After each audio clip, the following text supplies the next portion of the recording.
Sebelum kita duduk, boleh Bapak Ibu Saudara-saudari tepuk tangan buat kemuliaan Tuhan semuanya. Haleluya. Sekali lagi terus kita tepuk tangan. Puji nama Tuhan. Sebelum duduk, nengok kiri kanan dulu, lemparkan senyum kepada orang di sebelah kiri dan kanan, boleh ucapkan selamat hari Natal. Baik, puji Tuhan. Haleluya. Bapak Ibu Saudara-saudari boleh silakan duduk. Puji Tuhan. Hari yang berbahagia ini kita semua tentu dapat merasakan sukacita yang berlimpah karena kita sudah bisa kembali beribadah di gedung gereja kita kembali. Dan gedung gereja kita ini dalam 2 tahun pandemi COVID-19, Bapak Ibu Saudara-saudari belum bisa datang ke gereja. Karena memang dalam merayakan Natal di 2020 kemarin dan 2021 memang kita tidak bisa datang ke gereja. Tapi syukur dalam kondisi pandemi seperti itu, gereja kita sudah mengadakan yang namanya ibadah live streaming. Maka itu dengan adanya pelayanan ibadah live streaming tersebut, perayaan Natal 2020 dan 2021 kemarin, kita tetap bisa mengadakannya. Dan saya percaya Bapak Ibu Saudara-saudari juga mengikutinya dengan baik dari rumah masing-masing. Tetapi sekarang tahun ini kita sudah bisa berkumpul di rumah Tuhan. Tidak lagi di rumah kita tetapi di rumah Tuhan. Sekali lagi tepuk tangan yang meriah buat Tuhan kita. Kita mendapatkan perhatian yang luar biasa dari bapak-bapak dan ibu-ibu pejabat yang ada di daerah kita di Kelapa Gading ini. Tadi Bapak Ibu Saudara-saudari sudah melihat bagaimana Bapak Kapolsek dan juga dari TNI ikut hadir untuk wilayah Kelapa Gading ini. Dan beliau-beliau memberikan rasa syukur bahwa gereja kita ini mematuhi berbagai macam aturan-aturan yang memang sudah ditentukan dalam kondisi pandemi COVID-19 ini. Jadi saya bersyukur Bapak Ibu Saudara-saudari, terima kasih sudah memberikan dukungan bagi gereja kita ini. Dan Bapak Ibu Saudara-saudari dengan sukarela bisa diarahkan dengan baik. Saya pikir ini adalah satu hal yang luar biasa. Terima kasih untuk hal yang baik ini. Saya mau sapa dulu Bapak Ibu Saudara-saudari yang di balkon lantai paling atas, boleh lambaikan tangan. Ya, puji Tuhan. Haleluya. Saya mungkin lihatnya dari sini ya, biar lebih mantap lagi. Mumpung ada tangga, saya bisa naik ke atas. Haleluya. Yang di atas boleh lambaikan tangan. Puji Tuhan. Haleluya. AC oke di atas? Oke. Sound system oke? Oke.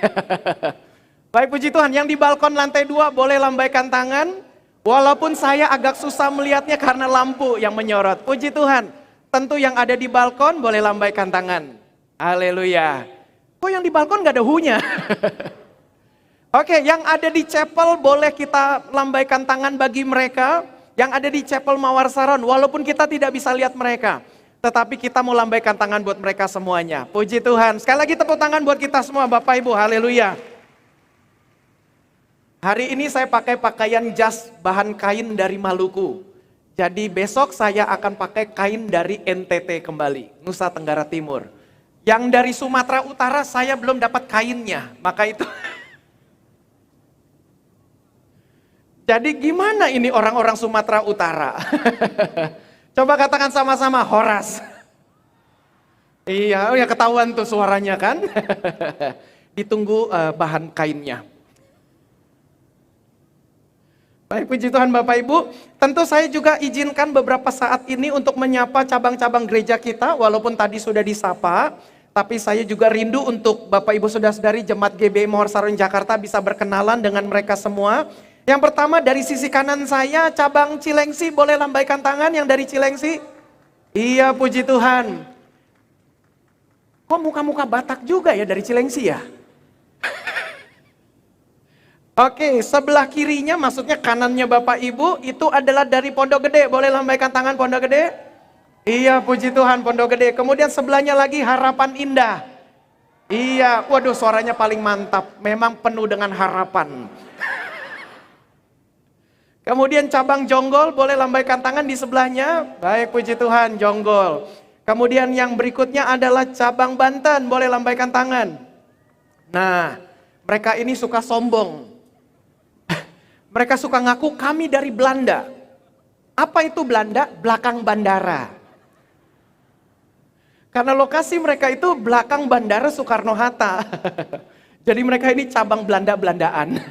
Oke, puji Tuhan. Kemudian berikutnya lagi adalah cabang Depok di Jalan Kamboja. Boleh lambaikan tangan? Iya, puji Tuhan. Kemudian berikutnya lagi Cibubur. Waduh, rame juga ya, ini muka-muka Batak juga nih. Kemudian berikutnya lagi Bukit Nuvo, boleh lambaikan tangan Bukit Nuvo. Baik, puji Tuhan. Nah, sebelah kanan pojok situ para pelayan di atas mimbar, boleh lambaikan tangan. Nah, Bapak Ibu sekedar informasi, yang melayani di atas panggung tadi itu termasuk choir yang sudah duduk di sana dengan para pemain musik, WL singer, ini lebih daripada 200 orang. Ditambah lagi dengan pelayan-pelayan yang tidak kelihatan di atas panggung, kira-kira jumlahnya itu bisa sekitar 500 orang. Belum ditambah lagi dihitung dengan para asyir, penerima tamu dan kolektan.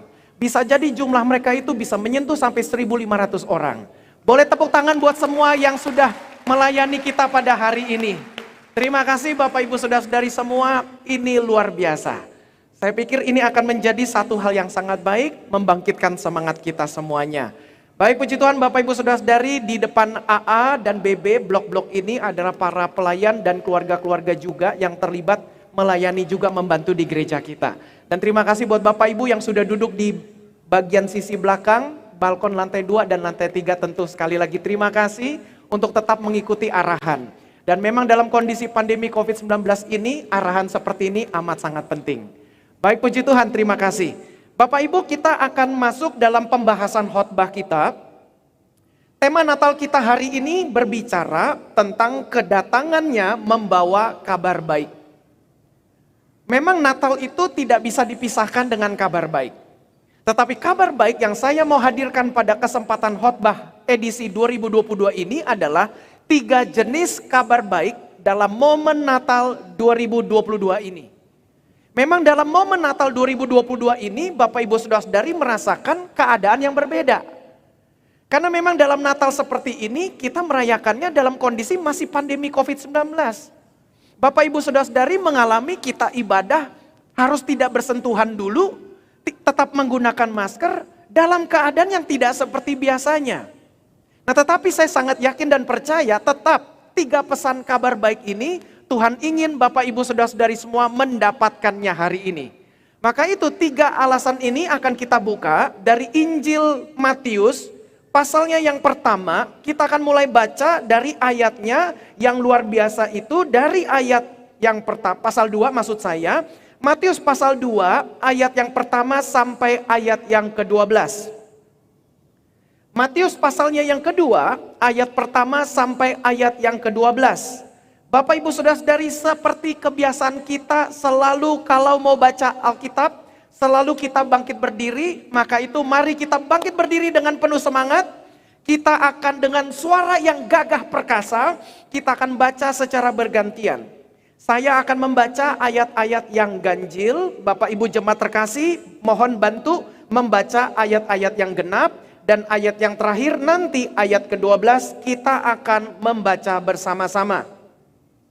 Matius pasal 12 ayat 1 sampai ayat yang ke-12.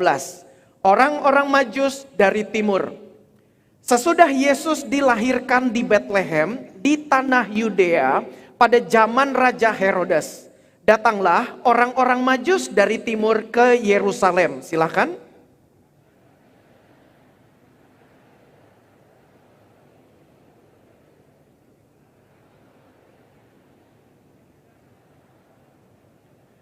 Ketika Raja Herodes mendengar hal itu, terkejutlah ia beserta seluruh Yerusalem.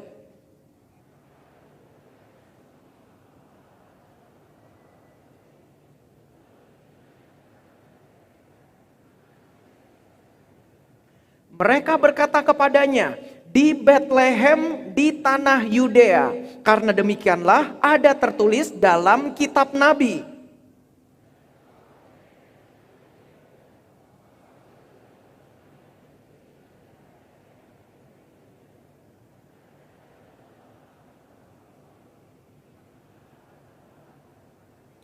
Lalu dengan diam-diam Herodes memanggil orang-orang Majus itu dan dengan teliti bertanya kepada mereka bila mana bintang itu nampak.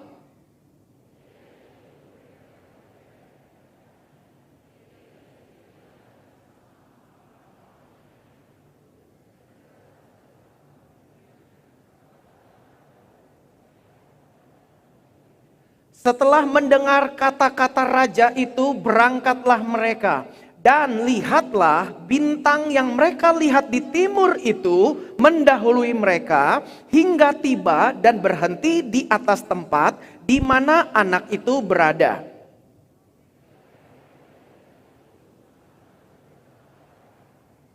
Maka masuklah mereka ke dalam rumah itu dan melihat anak itu bersama Maria ibunya, lalu sujud menyembah dia. Mereka pun membuka tempat harta bendanya dan mempersembahkan persembahan kepadanya. Perhatikan baik-baik, yaitu emas, kemenyan, dan mur. Ayat yang ke-12 bersama-sama. Dan karena diperingatkan dalam mimpi, supaya jangan kembali kepada Herodes, maka pulanglah mereka ke negerinya melalui jalan lain. Bersama katakan amin. Amin, terima kasih Bapak Ibu Saudara-saudari, boleh silakan duduk, haleluya. Kisah tentang Natal ini tentu tidak asing bagi Bapak Ibu Saudara-saudari semua. Berita tentang orang Majus, kalau kita dari kecil sudah menjadi orang Kristen, kita biasa ibadah sekolah minggu. Maka biasa dalam perayaan Natal sekolah minggu, perayaan Natalnya diwarnai dengan drama. Maka di drama-drama tersebut bisa saja satu kali kesempatan Natal diceritakan tentang orang Majus. Memang dari sekolah minggu kita sudah lihat orang Majus itu selalu digambarkan dengan jumlah 3 orang. Padahal di Alkitab tidak pernah digambarkan berapa jumlah orang mereka. Tetapi memang dari jumlah hadiah yang dipersembahkan kepada Tuhan Yesus memang berjumlah 3. Maka itu kita menduga bisa saja mereka itu jumlahnya 3. Maka itu Bapak Ibu Saudara-saudari, dengan jumlah 3 hadiah ini, inilah pembahasan khotbah kita. Dari 3 jenis kado yang diberikan kepada Tuhan Yesus, ini menjadi 3 kabar baik bagi kita semuanya. Coba katakan sama-sama 3. Nah, 3 kabar baik ini adalah emas, coba ikuti sama-sama, emas, kemenyan, dan mur. Haleluya. Ada orang Jawa di sini boleh angkat tangan? Bukan emas yang itu. Emas, kemenyan, dan mur. Dari 3 jenis hadiah yang dipersembahkan orang-orang Majus ini kepada Tuhan Yesus, kita bisa melihat 3 makna, 3 kabar baik tentang Tuhan Yesus. Maka itu kedatangan Tuhan Yesus dalam momen Natal ini, kita mau belajar bagaimana 3 jenis kado hadiah ini merupakan kabar baik bagi kita semua. Apalagi dalam kondisi pandemi COVID-19 ini, jemaat terkasih. Memang dalam keadaan seperti ini kita sedang bingung, kita sedang putus asa, kita sedang ragu-ragu. Mungkin kita melihat tahun depan, tahun 2023, tahun yang penuh dengan misteri. Kita baca berita, tahun depan katanya krisis global. Kita juga baca berita dalam beberapa minggu kemarin, terjadi gempa bumi di Pulau Jawa, Jawa Barat khususnya. Belum lagi kita dengar kabar-kabar, perang pun belum selesai juga. Bencana-bencana pun terus bermunculan, gunung meletus pun kita juga dengar di sini dan sana. Maka itu Bapak Ibu Saudara-saudari, seakan-akan kita melihat tahun depan itu tahun yang penuh dengan kekhawatiran, tahun yang penuh dengan putus asa. Belum lagi pandemi COVID-19, kita ditinggal dengan orang-orang yang dikasihi, dengan orang-orang yang dekat dengan kita. Bahkan keluarga kita pun juga meninggal. Entah karena COVID-19, entah karena penyakit-penyakit yang lain. Bukankah kita semua sebagai satu keluarga, keluarga GBI Mawar Saron Jakarta dan cabang-cabang, kita juga kehilangan Bapak Gembala kita yang pertama, yaitu Pendeta Yakob Nahuai. Sepanjang ibadah tadi, sementara kita puji-pujian, saya terus menahan air mata saya untuk tidak tumpah dari mata saya. Kenapa seperti itu? Karena saya membayangkan ini pertama kalinya kita ibadah merayakan Natal di gedung ini tanpa kehadiran Pendeta Yakob Nahuai. Dulu-dulu ketika menyalakan lilin, saya selalu melihat beliaulah yang menyalakan lilin. Sekarang beliau sudah tidak ada. Apa yang saya dan keluarga kami alami sama juga, tidak berbeda jauh dengan Bapak Ibu Saudara-saudari semua. Kalau kita berbicara tentang pendapatan kita menurun, pendeta juga pendapatan menurun pada zaman pandemi begini. Kagak ada undangan khotbah. Dulu undangan berjubel sampai kita pusing mensortirnya. Undangan tidak ada lagi pandemi seperti ini. Tapi ternyata Bapak Ibu Saudara-saudari, Tuhan tetap memelihara kita. Kita masih bisa Natal. Saya masih bisa melihat ibu-ibu pakai kebaya dengan konde dan tusuk konde terbaik. Haleluya. Yang nenek-nenek saya lihat udah ganti gigi palsu yang baru. Puji Tuhan. Saya melihat juga kakek-kakek, semuanya penuh dengan semangat. Tadi sebelum ibadah mulai, saya dengan istri dan beberapa penatua diaken, kita luangkan waktu untuk keliling salam satu persatu sampai ke pojok belakang. Minta maaf yang kanan sebelah sana tidak kekejar, tidak keburu untuk salaman. Tetapi ketika berjumpa semua penuh dengan pengharapan dan sukacita. Maka itu Bapak Ibu Saudara-saudari, berita tentang Natal malam hari ini, yang pertama berbicara tentang emas. Emas. Menurut Alkitab Perjanjian Lama, emas itu memang merupakan gambaran dari apa? Raja. Maksudnya adalah emas itu adalah milik dari raja. Seorang yang menjabat posisi raja, emas itu adalah hal kepemilikan atas dirinya. Maka itu kalau kita bisa lihat sebentar, kitab 1 Raja-Raja, pasalnya yang ke-9, ayat 26, 27, dan 28, di sana dikatakan begini. Judul perikopnya adalah beberapa usaha Raja Salomo. Maka ayat yang 26 mengatakan, Raja Salomo membuat juga kapal-kapal di Esion dan Esion Geber, dan yang ada di dekat Elot, di tepi laut Teberau, di tanah Edom. Dengan kapal-kapal itu Hiram mengirim anak buahnya, yaitu anak-anak kapal yang tahu tentang laut, menyertai anak buah Salomo. Ayat 28, mereka sampai ke Ofir, dan dari sana mereka mengambil 420 talenta emas. Entahlah berapa banyak jumlah emas itu. Saya pikir tidak usah hitung kira-kira berapa jumlah uang di zaman sekarang. Tidak usah kita pusingkan.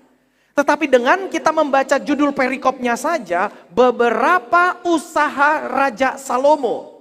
Maka kita bisa melihat ketika Raja Salomo menjadi raja atas Israel, usaha-usaha yang dia lakukan adalah dia mengumpulkan emas.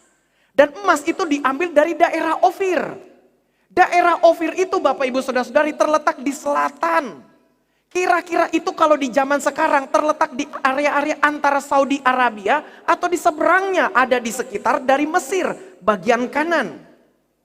Maka itu begitu jauhnya Raja Salomo sebagai raja harus pergi mengirim orang-orang hebat untuk mengambil emas. Kenapa? Karena dia raja. Dan betapa menariknya jemaat terkasih kalau kita mempelajari orang-orang Majus ini, orang yang tidak percaya dengan agama orang-orang Yahudi. Orang-orang Majus ini mereka tidak tahu agama kepercayaannya apa. Bahkan ketika saya menelusuri apa gerangan orang-orang Majus ini, siapa mereka?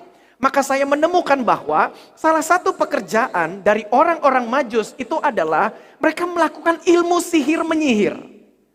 Maka itu bisa dipastikan mereka ini tidak beribadah kepada Allah yang Esa. Mereka tidak beribadah kepada Allah Israel.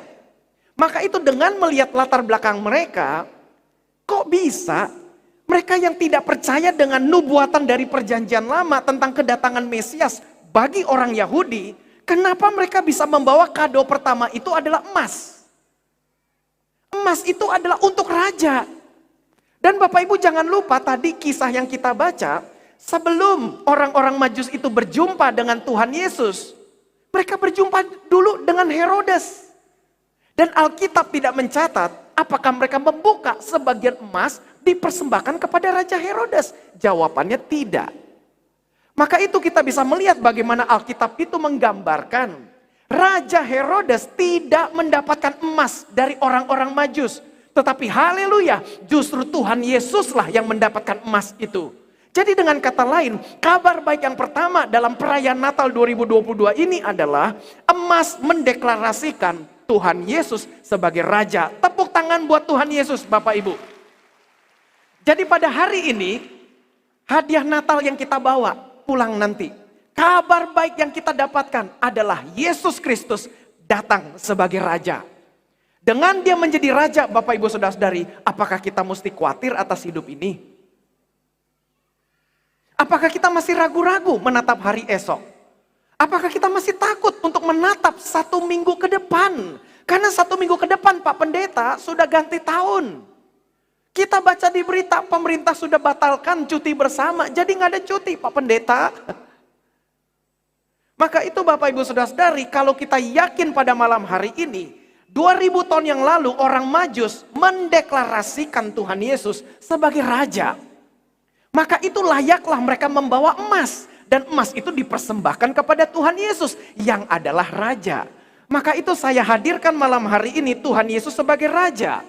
Maka itu kalau Bapak Ibu yakin dalam hati kita dia itu adalah raja, maka Bapak Ibu Saudara-saudari tidak perlu takut atas pimpinan Tuhan dalam hidup kita.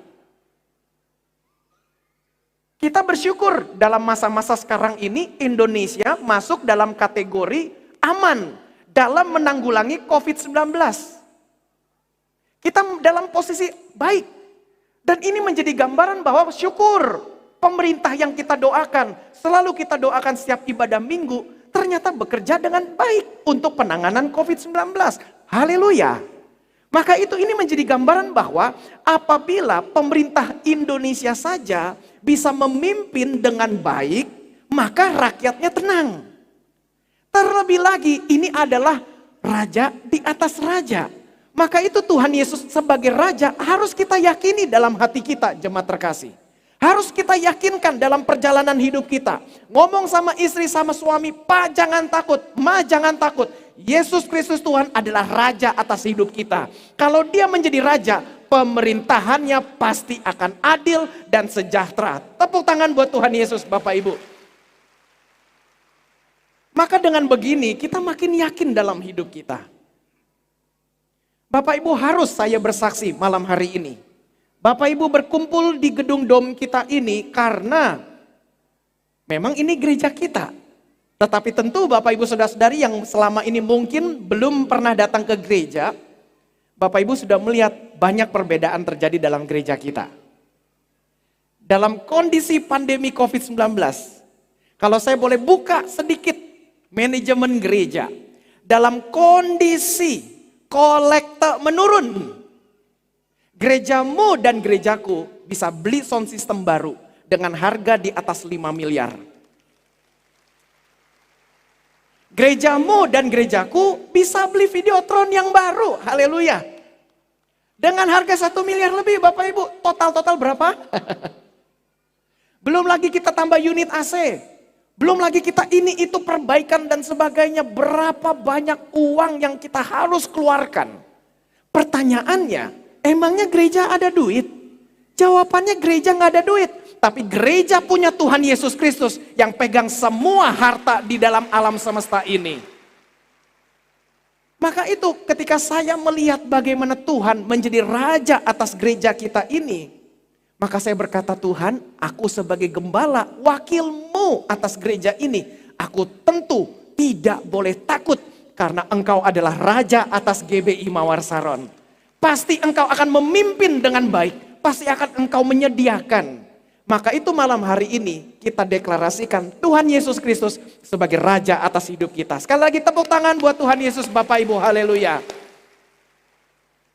Bapak Ibu punya toko, mulai besok Senin buka toko, ketika kita mau buka rolling door-nya, kita doa dulu, Tuhan Yesus, sebelum aku buka, sebelum aku minta supaya berkat masuk dari rolling door ini. Kalau kita punya toko, sebelum kita buka pintu toko kita. Kalau kita punya restoran, sebelum kita buka pintu gerbang kita. Kalau kita punya apalagi supermarket, minimarket, dan market-market yang lain. Punya pabrik, apapun usaha pekerjaan kita. Atau waktu kita kerja di rumah, WFH, work from home. Sebelum kita nyalain laptop kita, sebelum kita nyalain PC kita. Kita berkata dulu, Tuhan Yesus, aku deklarasikan engkau sebagai raja atas usahaku. Istri sebelum masak berkata, Tuhan, engkau dideklarasikan di dapur ini sebagai raja. Walaupun aku juga bingung, makan nasi udah 1 hari, selalu dengan nasi panas dengan kecap 3 tetes. Makannya begini. Tapi khotbah beberapa waktu lalu sudah dikatakan, kalau Bapak Ibu Saudara-saudari tetap hanya makan nasi panas dengan kecap 3 tetes saja, patut dan harus tetap mengucap syukur kepada Tuhan. Bahwa itu juga menjadi bukti pemeliharaan Tuhan atas hidup kita. Makanya jemaat terkasih, masuki tahun depan, jangan mulut mudah bersungut-sungut. Jangan mulut mudah sekali enteng lidah kita untuk ngata-ngatain keadaan. Marah dengan keadaan. Mulut kita nggak boleh seperti itu lagi. Mulut kita ini harus penuh dengan ucapan syukur. Harus kita berterima kasih kepada Tuhan. Kita bisa bangun pagi saja, kita tidak kena COVID-19, haleluya.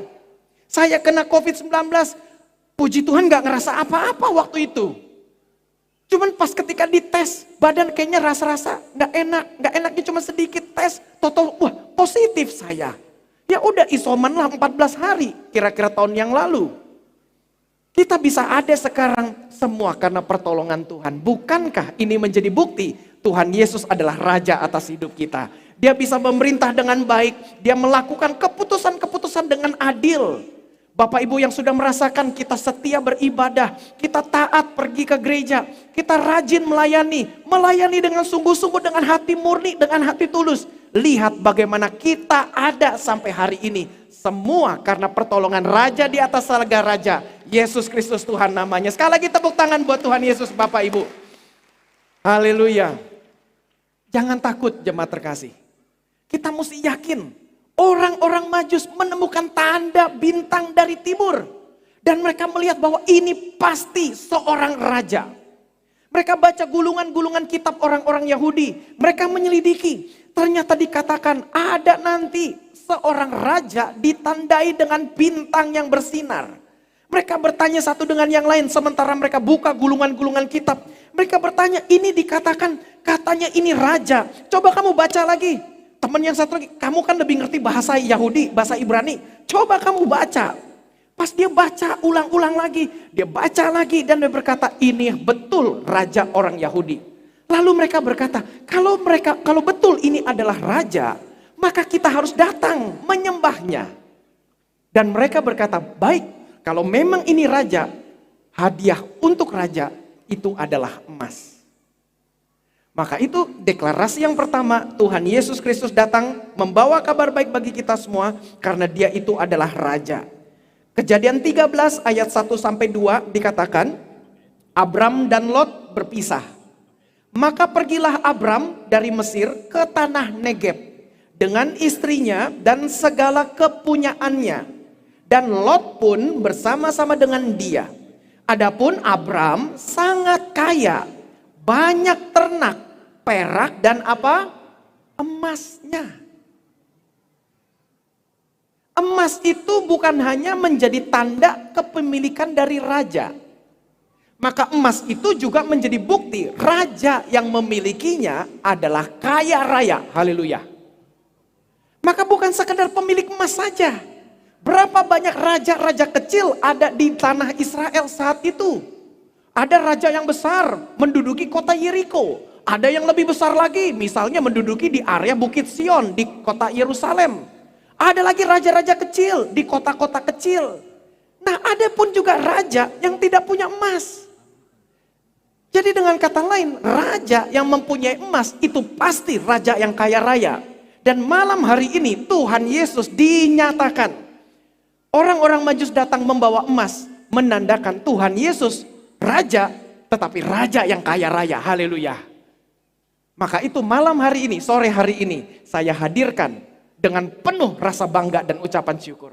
Tuhan Yesus Kristus, masuklah ke dalam hati semua jemaatmu. Jemaat GBI Mawar Sarun Jakarta, cabang-cabang, baik di dom, lantai dasar, lantai 2, lantai 3, sampai ke chapel. Tepuk tangan buat Tuhan Yesus sekali lagi.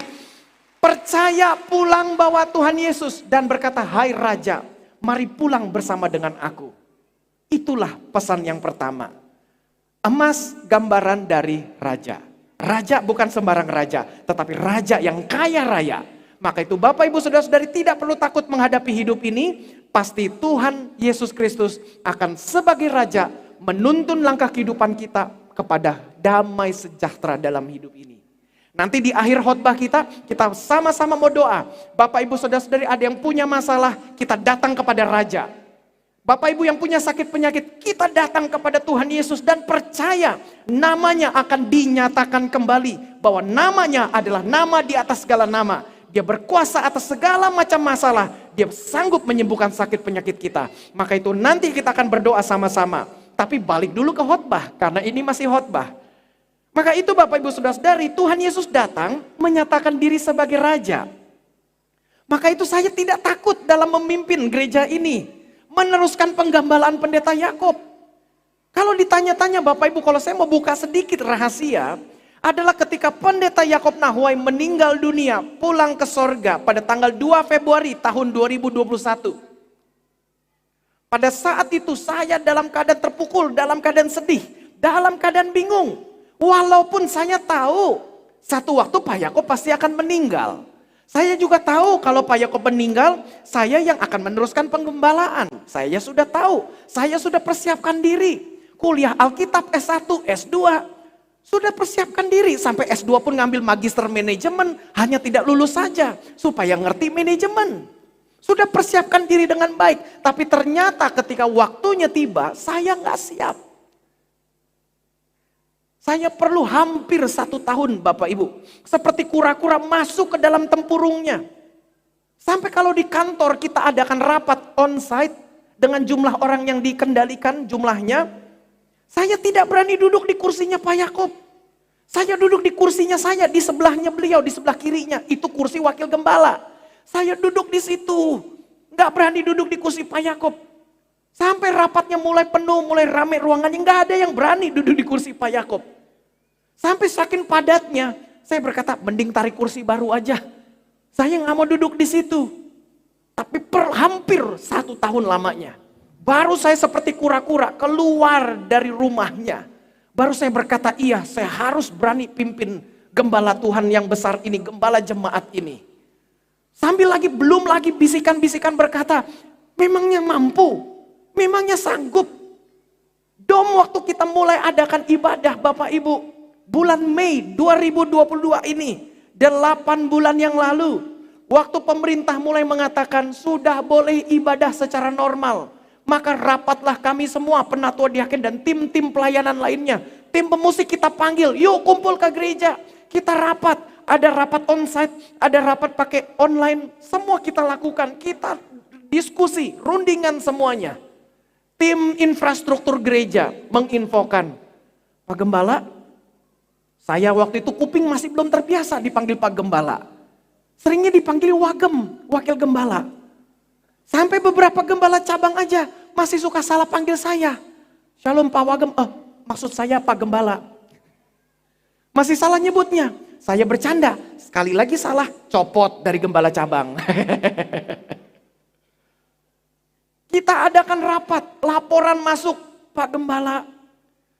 Proyektor tinggal 1 unit, dari total 3 unit. Kita sudah tahu 1 unit udah game over. 1 unitnya juga sudah game over, selesai. Tinggal 1 sebatang kara dan sudah menunjukkan ajang-ajang game over. Makin buram. Kita melihat teks ayat di situ, teks lagu, kita sampai nebak-nebak. Ini udah kayak kuis aja nebak-nebak. Saya berkata dalam hati, Tuhan gimana ya? Kita tanya sama orang yang jualan proyektor besar seperti itu. Satu-satunya merek itu saja yang ada. Karena jaraknya dari balkon lantai 2 tembak sampai ke situ. Saya lupa berapa puluh meter ini. Panjang jaraknya. Proyektornya kita tanya, harganya berapa? Tipe itu sudah tidak keluar lagi. Maka saya berkata, nah loh. Ada Pak, masih proyektor tapi sudah pakai laser.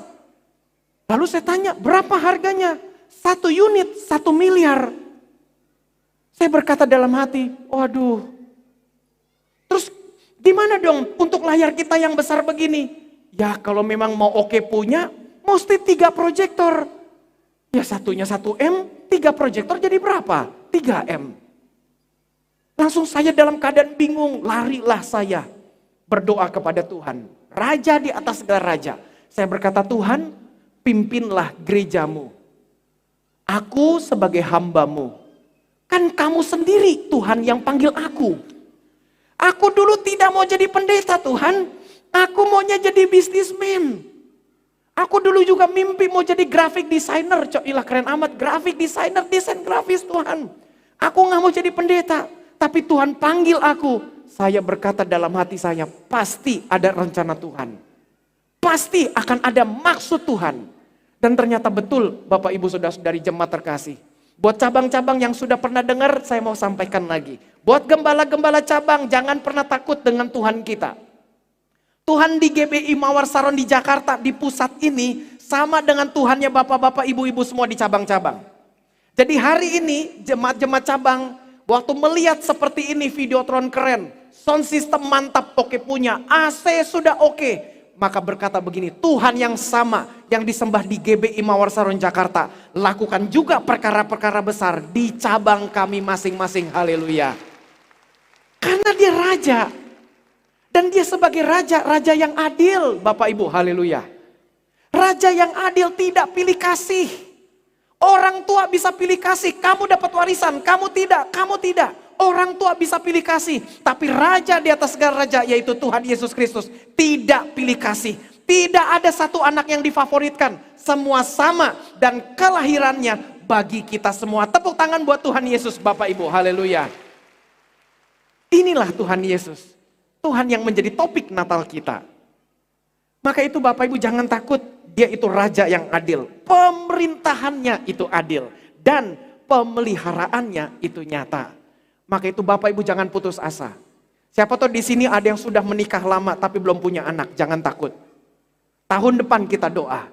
Mungkin kata kita dalam hati, Pak Pendeta kelamaan tahun depan. Silakan doa nanti, waktu kita doa angkat tangan nanti. Ada Bapak Ibu yang sedang sakit. Mungkin dokter sudah berkata hands up. Ini sudah terserah Tuhan. Tapi berapa banyak jemaat GBI Mawar Saron saya saksikan dengan mata saya sendiri. Orang yang sudah dinyatakan dokter. Udah dokter berkata, udah deh ini tinggal doa saja. Biar Tuhan yang tolong. Tetapi ternyata betul Tuhan tolong. Dan sekarang ada ikut hadir beribadah juga. Itulah Tuhan. Semuanya pemerintahannya adil. Pemeliharaannya nyata bagi kita semua. Sekali lagi tepuk tangan buat Tuhan Yesus Bapak Ibu. Haleluya. Salah satu kalimat Pendeta Yakob Nahuai yang saya rindu kita mau ulangi kembali. Menuju masuk tahun depan Bapak Ibu Saudara-saudari. Dulu-dulu Pak Yakob krisis 98. Dolar dari US dollar, dolar Amerika dari harganya 2000-an. Bisa lompat sampai 5000. Dari 5000 naik lagi sampai 10000, sampai 15000, 16000. Dari 98 nggak pernah turun-turun sampai sekarang. Toh walaupun dolar tidak turun-turun, semua harga kebutuhan pokok menyesuaikan dengan naiknya dolar itu. Bapak Ibu masih dipelihara Tuhan kan? Bapak Ibu masih bisa makan kan? Masih bisa ke gereja kan? Artinya apa? Itulah bukti pemeliharaan Tuhan atas hidup kita. Kalau kemarin Tuhan sudah tolong, hari ini Tuhan juga pasti akan tolong. Hari besok pun Tuhan pasti akan tolong. Minggu depan Tuhan pasti akan tolong. Tahun depan Tuhan pasti akan tolong kita. Jangan takut jemaat terkasih. Jangan takut, Allah beserta dengan kita. Allah beserta dengan kita. Dan sekali lagi katakan bersama-sama, Allah beserta dengan kita. Nengok kiri kanan bilang, jangan takut bro, jangan takut sis. Tapi kalau yang tua jangan di brabro-brabro ya. Apa kamu brabro-brabro? Seperti seorang bapak. Kan kemarin habis bagi rapot kan anak-anak kita sama cucu-cucu kita kan. Lalu papa dari seorang anak sudah ancam. Pokoknya kalau rapot kamu bawa pulang besok, ada yang merah. Jangan panggil papa, papa. Oke? Pokoknya awas ya. Lalu anak itu dengan ketakutan pergi ke sekolah, pulang bawa rapotnya. Dengan takut dia masuk ke pintu, buka sepelan-pelannya supaya bapaknya nggak denger. Dia buka sepelan-pelannya, bunyi juga. Nyek. Lalu papanya udah langsung berdiri dan berkata, Sang anak dengan gemetar dan berkata, "Pak, ini rapotnya." Dia berkata, "Ini rapotnya, gimana hasilnya?" Dia ingat pesan papanya, kalau ada nilai merah, gak boleh panggil papa, papa. Lalu dengan takut dia berkata, "Ini rapotnya, bro." Karena gak boleh panggil papa lagi, jadi dia panggilnya bro. Jadi tadi waktu bro-broan, yang lebih tua, ya udah kita panggil saja bapak atau ibu. Tahun depan memang tahun yang penuh dengan misteri. Kalau Pendeta Yakob di 1998 dan mulai 2000-an awal pernah mengeluarkan kalimat seperti ini, maka izinkan saya mengutip kembali kalimat Pendeta Yakob. Kalau dunia resesi, percayalah anak Tuhan tetap resepsi.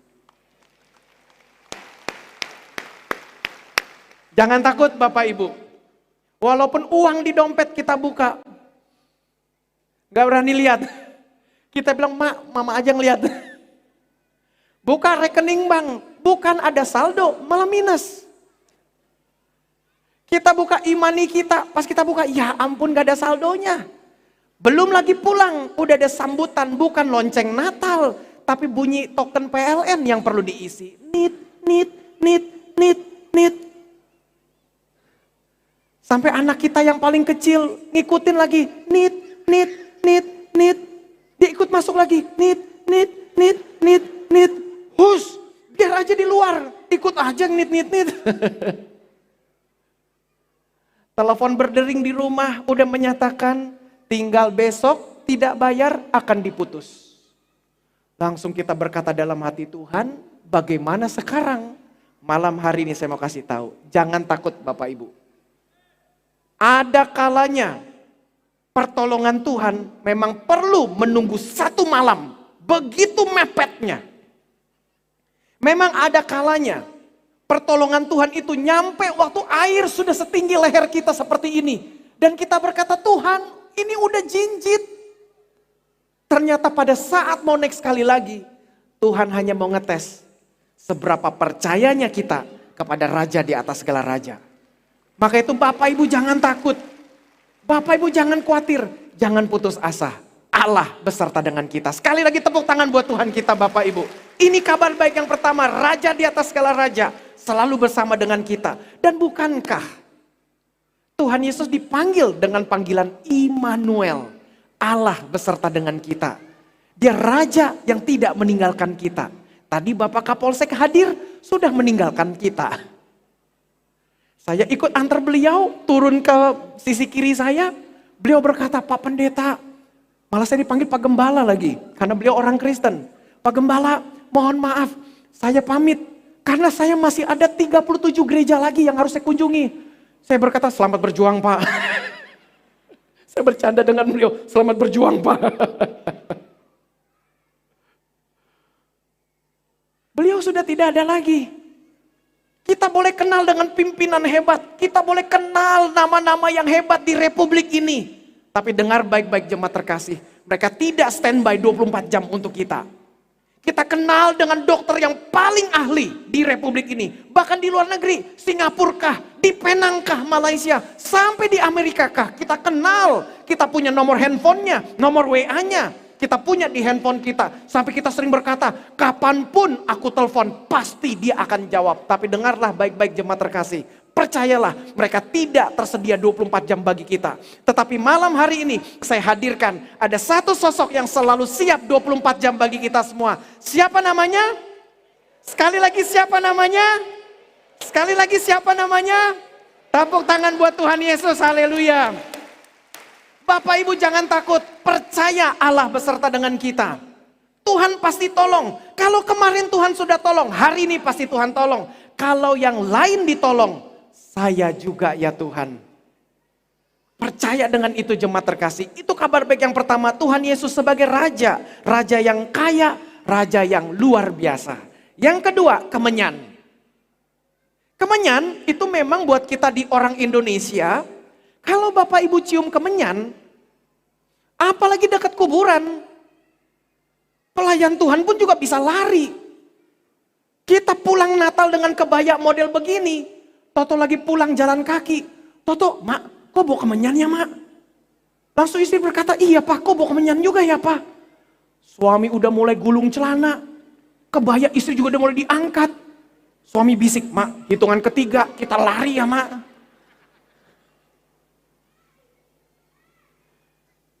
Ternyata dari Alkitab, Bapak Ibu Saudara dari jemaat terkasih, dari zaman dulu kemenyan itu adalah gambaran untuk Tuhan.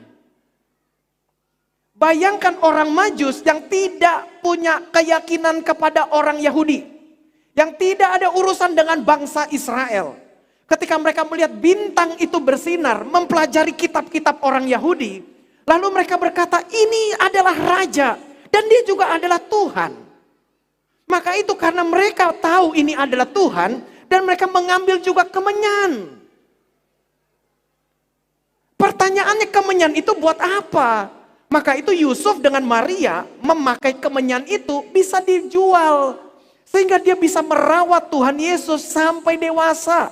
Penghidupan mereka terpelihara. Dan kalau Bapak Ibu Saudara-saudari baca di perikop selanjutnya. Herodes sangat marah. Dan dia mengambil keputusan untuk membunuh anak-anak kecil yang ada di Bethlehem. Maka itu dengar baik-baik jemaat terkasih. Malaikat berkata kepada Tuhan, kepada Yusuf. Yusuf, bawa anak ini pergi ke Mesir. Di Mesirlah dia nanti akan aku panggil untuk kembali lagi ke Israel. Maka pada saat itu perjalanan jauh Bapak Ibu Saudara-saudari.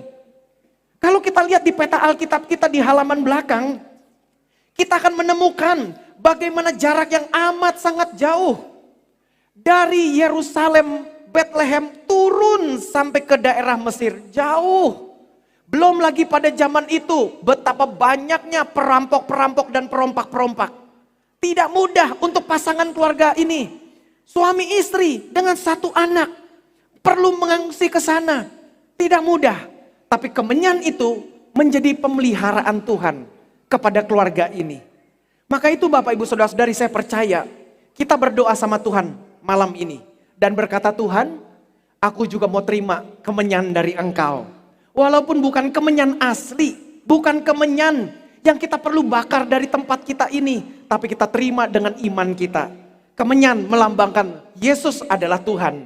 Orang-orang asing, orang-orang Majus bisa menyatakan ini adalah Tuhan. Karena kemenyan itu tidak bisa dipisahkan dari peribadatan kepada Tuhan. Keluaran 30 ayat 34 sampai 35. Berfirmanlah Tuhan kepada Musa, ambillah wangi-wangian yakni getah damar, kulit lokan, dan getah rasa mala.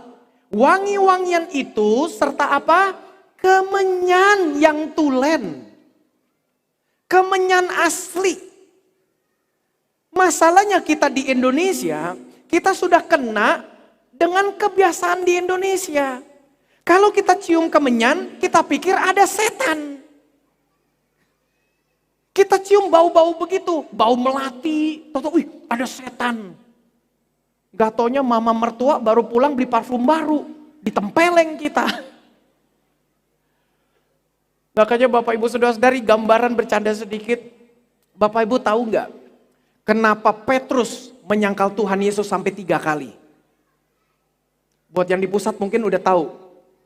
Kenapa Petrus sampai menyangkal Tuhan Yesus 3 kali? Jawabannya, karena Petrus marah kepada Tuhan Yesus. Sudah menyembuhkan mama mertuanya. Gambaran di mana anak sama mertua, biasanya mantu sama mertua tidak akrab. Jadi ini hanya guyonan Bapak Ibu, mukanya serius amat. Ini bercanda ya. Orang-orang yang sekolah Alkitab bercanda. Tahu nggak kenapa Petrus itu menyangkal Tuhan Yesus 3 kali? Yang satu berkata, oh karena dia takut. Yang satu, karena dia takut ditangkap juga. Satu lagi bilang, karena takut dibunuh. Enggak, salah semuanya. Lalu lantas apa dong? Karena Tuhan Yesus menyembuhkan mama mertuanya. Yeay. Gambaran di mana mantu sama mertua tidak akrab. Mama mertuanya Petrus berkata, udah harusnya Tuhan Yesus jangan sembuhin. Biarin aja. Dalam hidup ini Bapak Ibu Saudara-saudari. Berapa banyak kita memerlukan kehadiran Tuhan. Bapak Ibu tidak usah beli kemenyan. Bapak Ibu tidak usah punya stok kemenyan di rumah. Taruh kemenyan di mobil. Taruh kemenyan di motor. Lalu sebelum besok suami pergi ke kantor, istri udah ngambilin helm, lalu berkata, "Papa, aku sudah oleskan kemenyan luar dan dalam." Buset, maboklah suami nyetir motor. Anak-anak semua sepatunya dikasih kemenyan, kamarnya kemenyan semua. Waduh, apa jadinya tuh? Tapi kita percaya kemenyan itu hanya sebuah bukti, pernyataan bahwa Yesus itu adalah Tuhan. Tapi kita datang bukan kepada kemenyan, tapi datang kepada Tuhan Yesus Kristus, orang sosok Tuhan yang mengurapi kita semuanya. Maka itu Bapak Ibu Saudara-saudari, besok buka toko, besok buka pintu rumah, nanti malam pun juga buka pintu rumah, malam nanti misalnya pulang, masih buka tudung saji, masih coba berkata, moga-moga ada makanan, kita berdoa sama Tuhan. Tuhan, Engkau dinyatakan sebagai Tuhan, Engkau hadir dalam rumah tangga ini. Dalam rumahku, dalam usahaku, pekerjaanku, anak-anakku, cucu-cucuku, mantu-mantuku, semua keluarga besarku. Ingat khotbah ketika dikatakan tentang shalom? Shalom itu artinya damai sejahtera. Orang Yahudi ketika mengucapkan shalom, itu mereka punya maksud seperti ini. Diberkatilah engkau dirimu sendiri, diberkatilah keluargamu. Dan dengar baik-baik Bapak Ibu. Yang ketiga, diberkatilah semua kepemilikanmu. Jadi waktu ceritanya kita orang Yahudi, saya berkata kepada seorang bapak, "Pak, shalom." Maka saya mendoakan, Bapak diberkati, Bapak sehat, keluarga Bapak juga diberkati, dan semua kepemilikan Bapak diberkati Tuhan. Makanya perlu kita saling menyapa satu dengan yang lain. Shalom Bapak Ibu. Kita lagi di toilet juga sapa shalom. Nanti bubar selesai ibadah kita ketemu shalom. Suami istri boleh nggak ngomong? Boleh. Shalom mah, shalom pak. Anak sama orang tua boleh nggak? Shalom, boleh shalom. Kita mendoakan supaya dia diberkati Tuhan, keluarganya diberkati Tuhan, dan semua kepemilikannya diberkati Tuhan. Itulah gambaran kemenyan. Kemenyan itu ketika dijadikan pembakaran di dalam ruang Maha Kudus Tuhan, semerbak wanginya mewarnai ruangan itu. Ketika imam kepala 1 tahun 1 kali masuk, dan ketika dia sudah selesai membakar kemenyan itu, dibakar seperti itu. Ketika dia sudah selesai berdoa, memanjatkan doa bagi orang Israel, maka dia selesai, dia akan kemudian keluar. Dan ketika dia buka gordeng pembatasnya, anak-anak buah imamnya, imam yang lain, ajudan-ajudannya yang ada di ruang kudus, tadi di ruang Maha Kudus, yang ada di ruang kudus, ketika dibuka mereka menyium bau kemenyan itu dan wangi-wangian lain. Tanda hadirat Tuhan keluar ke situ. Dan ketika mereka semua keluar, membuka satu tirai yang terakhir lagi ke pekarangan bait Allah. Ketemu dengan bangsa Israel, mereka mulai melihat awan pekat dari hasil bakaran kemenyan itu keluar memenuhi orang Israel semua. Maka ini menjadi gambaran Bapak Ibu. Mulai dari gereja malam hari ini. Ulangi, mulai dari gereja malam ini. Sekali lagi, mulai dari gereja. Mau dari dom ataupun chapel, mana-mana saja. Bapak Ibu pulang bahwa hadirat Tuhan menyertai kita semua. Tepuk tangan buat Tuhan Yesus sekali lagi. Haleluya. Jadi kita tahu Tuhan beserta dengan kita. Gambaran yang kedua, kemenyan. Yang ketiga, yang terakhir, yaitu adalah mur. Mur ini bukan obeng. Mur ini bukan baut. Mur ini adalah satu bentuk bahan yang bisa dibakar untuk juga jadi wangi-wangian. Mur pun juga digunakan orang-orang Yahudi sebagai bahan untuk membalsami jenazah orang yang sudah mati. Andai kata kita semua orang Yahudi, maka Pendeta Yakob Nahuai kira-kira ketika beliau meninggal dan dibaringkan di dalam peti mati, di posisi di sini, mulai tanggal 2 Februari 2021 sampai tanggal 3 menuju kepada dikuburnya, andai kita orang Yahudi, Bapak Ibu Saudara-saudari yang waktu itu datang, pasti kita semua membawa minyak-minyak dan salah satunya mur. Kita mengolesi jenazahnya, ibu-ibu semua bergerak. Bapak-bapak lagi bersedih mempersiapkan kuburannya, menggali lubangnya, mencari mana tempat yang akan kita kubur jenazah itu. Ibu-ibu yang sibuk dengan mur, sibuk dengan wangi-wangian yang lain, mengolesi seluruh tubuhnya. Jadi menjadi gambaran bahwa waktu Tuhan Yesus masih anak-anak kecil, sudah dinubuatkan bahwa dia adalah manusia yang bisa mati. Apa maknanya jemaat terkasih? Ini khotbah hari ini punya kaitan dengan khotbah Paskah tahun depan. Nanti kita bisa teruskan lebih detail lagi untuk poin ini. Tetapi setidaknya malam hari ini bawa pulang kabar yang ketiga bahwa Tuhan Yesus dideklarasikan dengan mur sebagai manusia. Maka dia bukan hanya Tuhan, tetapi dia juga adalah manusia. Sebagai manusia Tuhan bisa mati. Kenapa Tuhan harus mati? Dan kenapa Tuhan jadi manusia? Ini pelajaran penting untuk Bapak Ibu bawa pulang. Untuk Bapak Ibu ceritakan kepada dunia, ceritakan kepada gunung, ceritakan kepada lembah. Bahwa dia sudah datang sebagai manusia. Karena dengan datangnya Tuhan Yesus sebagai manusia, dia bisa mati. Karena kalau Tuhan tidak jadi manusia, tetap dalam wujud Allah. Maka dalam sisi dia sebagai Allah, tidak ada konsep kematian Bapak Ibu. Allah tidak bisa mati. Karena konsep kematian itu hanya ada dalam konsep manusia yang punya fisik seperti ini. Maka kita bisa mati, tumbuh-tumbuhan bisa mati, binatang bisa mati. Itulah manusia makhluk hidup. Bumi bisa mati nggak? Ya bumi bisa mati, makin rusak. Kita nggak rawat bumi, kita nggak jaga, nggak pelihara bumi, makin rusaklah bumi ini. Karena itulah konsep yang Tuhan ciptakan. Semua yang diciptakan ini, bumi dan alam semesta, bisa rusak, bisa mati. Maka itulah Allah harus menjadi manusia. Dengan Allah menjadi manusia, Allah bisa mati. Kenapa Allah bisa mati dan kenapa perlu mati dan kenapa Allah harus mati? Supaya ikatan perjanjian antara Allah dengan manusia yang pertama, yaitu Adam, bisa gugur, bisa selesai, bisa tamat. Ngapain perlu tamat kayak film aja? Kenapa mesti gugur? Harus gugur. Karena kalau tidak gugur Bapak Ibu Saudara-saudari, kita semua pasti masuk neraka. Kita semua pasti masuk penghukuman kekal. Tidak ada yang luput. Maka itu dengan Tuhan Yesus sebagai Allah mengambil wujud manusia supaya Tuhan Yesus bisa mati. Dengan cara dia bisa mati, maka ikatan perjanjian lama antara Tuhan Allah dengan manusia dapat dibatalkan. Ketika sudah dibatalkan, maka terbitlah perjanjian baru. Perjanjian baru mengatakan kesimpulannya adalah barang siapa percaya kepadanya tidak binasa melainkan beroleh hidup yang kekal. Maka itu Bapak Ibu Saudara-saudari dan saya, kita percaya kepada Tuhan Yesus, kita luput dari ikatan perjanjian lama. Karena perjanjian lama itu mengatakan dosa harus dihukum, dosa harus kena akibatnya. Anda berbuat dosa, Anda yang dihukum. Tetapi syukur karena karunia dan anugerah dari Tuhan Allah. Maka dengan Natal ini menjadi kabar baik dan orang-orang Majus mendeklarasikan Tuhan Yesus sebagai manusia.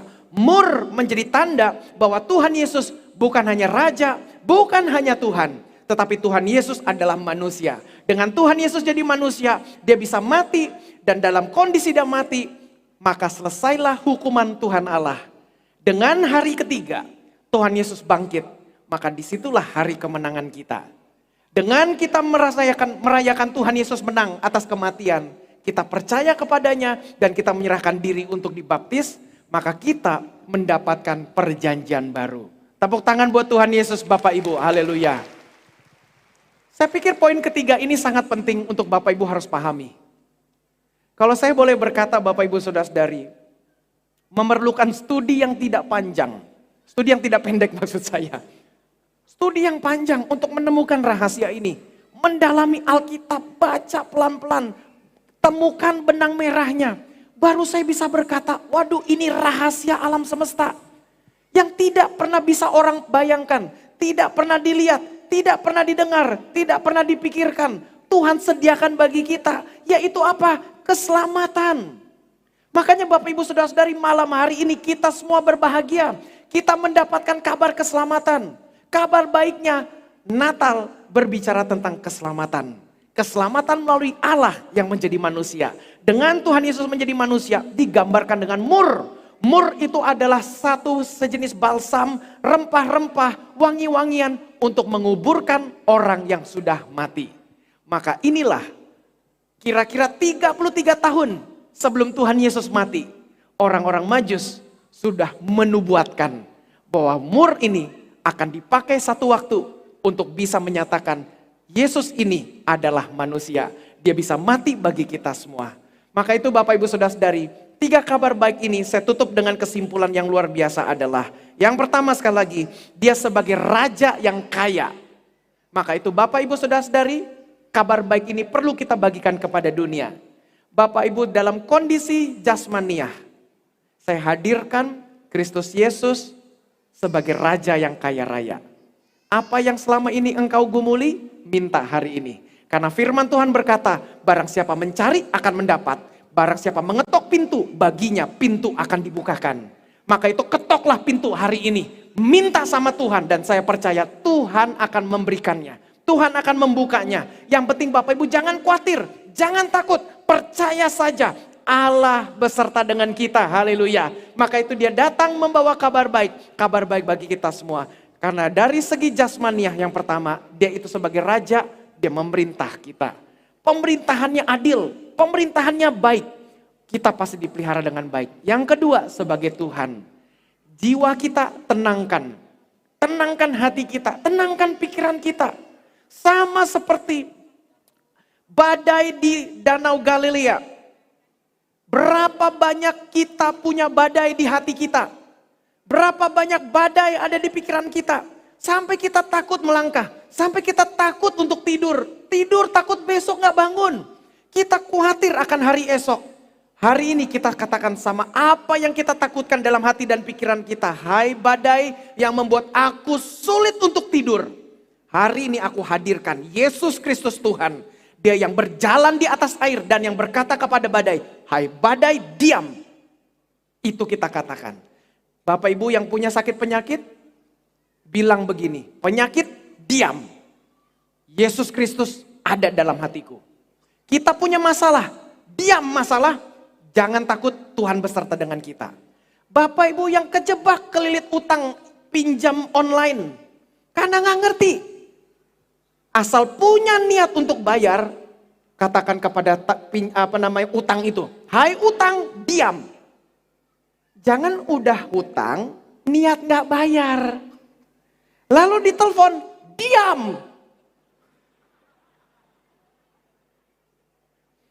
Setan di ujung juga mikir.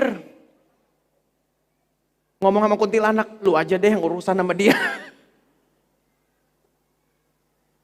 Pas besok ke rumah sakit, jangan pas mau cek ke dokter. Bu, penyakit ibu, diam. Jangan ke dokter. Ngomong dalam hati, penyakit diam, masalah diam.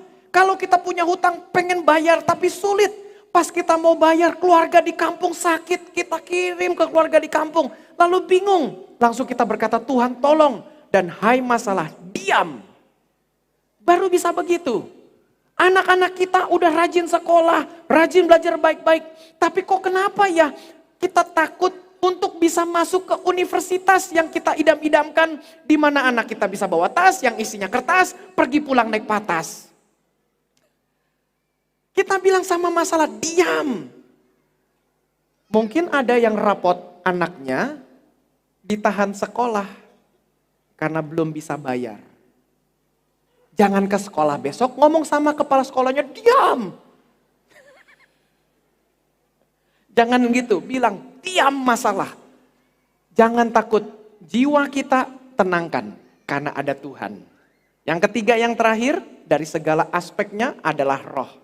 Roh kita percaya, Kristus Yesus Tuhan berubah menjadi daging supaya kita yang daging bisa berubah menjadi roh nantinya. Dan kita semua Bapak Ibu Saudara-saudari yang percaya kepadanya tidak akan binasa, melainkan beroleh hidup yang kekal. Kabar baik hari ini, ya tepuk tangan dulu sekali lagi untuk Tuhan Yesus. Haleluya. Kabar baik hari ini Bapak Ibu jemaat terkasih, baptisan air yang kita adakan terakhir kali untuk tahun 2022 ini, kita adakan tadi pagi. 24 Februari jam 9 pagi, dan kita sudah membaptis 17 orang tadi menyerahkan diri untuk Tuhan. Haleluya. Nanti tanggal 31 Desember kita akan ibadah lagi. Saya akan umumkan berapa banyak orang yang dibaptis dalam masa pandemi ini. Berapa banyak orang-orang juga yang sudah ditolong Tuhan. Nanti kita akan bahas dalam 31. Minggu depan, hari Sabtu juga. Jadi Bapak Ibu Saudara-saudari percaya Tuhan pasti menolong kita semua. Jangan takut, Allah beserta dengan kita. Tepuk tangan, mari kita bangkit berdiri sama-sama.